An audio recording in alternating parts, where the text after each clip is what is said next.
Putting people living with dementia at the forefront of decision-making brings a wealth of understanding.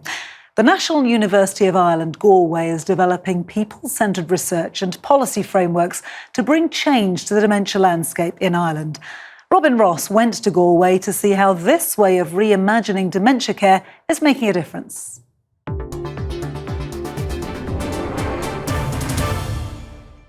Helen is an advocate for people with dementia. In 2012, she was diagnosed with the disease when she was just 57 years old.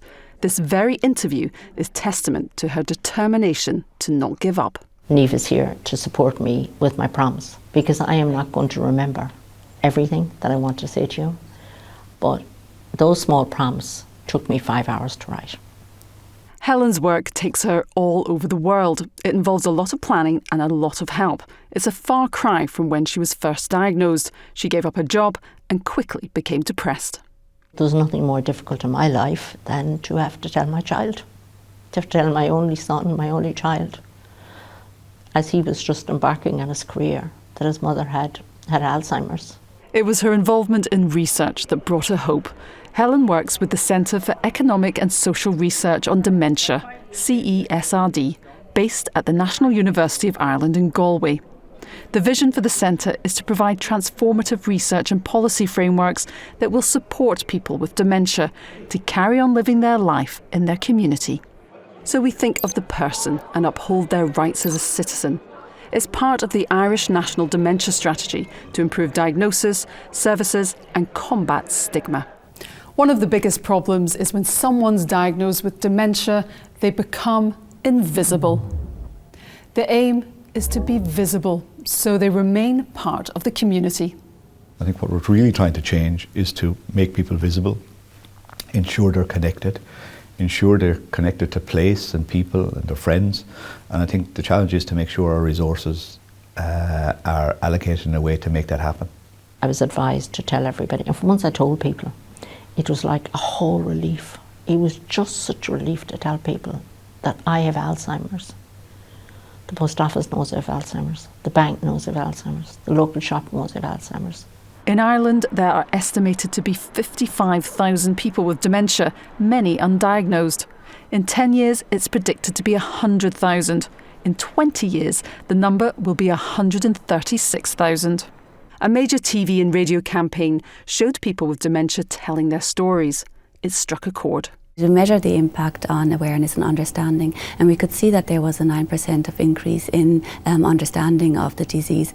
But most importantly as well, we could see that people were more empathetic towards a person with dementia and actually wanted to take some actions to support people to stay included and supported in their communities. Helen works with Irish and European dementia working groups, fighting for basic rights. We are sent to nursing homes, many times against our own will, because there's no other place to send us. We're given psychotropic medicines. We're not given the opportunity to consent to those and be assisted in giving that consent. The biggest change in research in the last 10 years has been the involvement of people with dementia. Their voices are supporting policies that influence change. The Irish government is reviewing support in the home.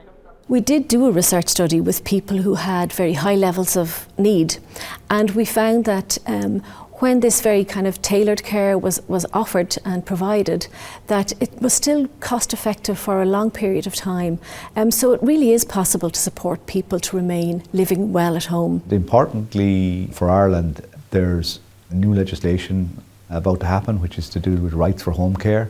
The challenge over the next number of years is to find the funding, find the resources in order to ensure that the rights that we're about to bestow can be realised in a real way for people with dementia. A grassroots movement has seen businesses and volunteers putting the wheels in motion.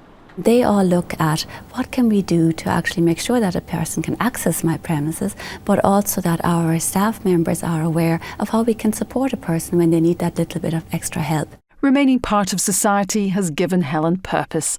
6 years after she was diagnosed, she was awarded an Honorary doctorate from the National University of Ireland, Galway. It was a moment of joy, not just for me, but for all of the people out there struggling And I want people when they're diagnosed, in particular when they're diagnosed younger and with earlier to mid-stage, there's nothing to stop us from trying to carry on doing what we are doing if we have the supports.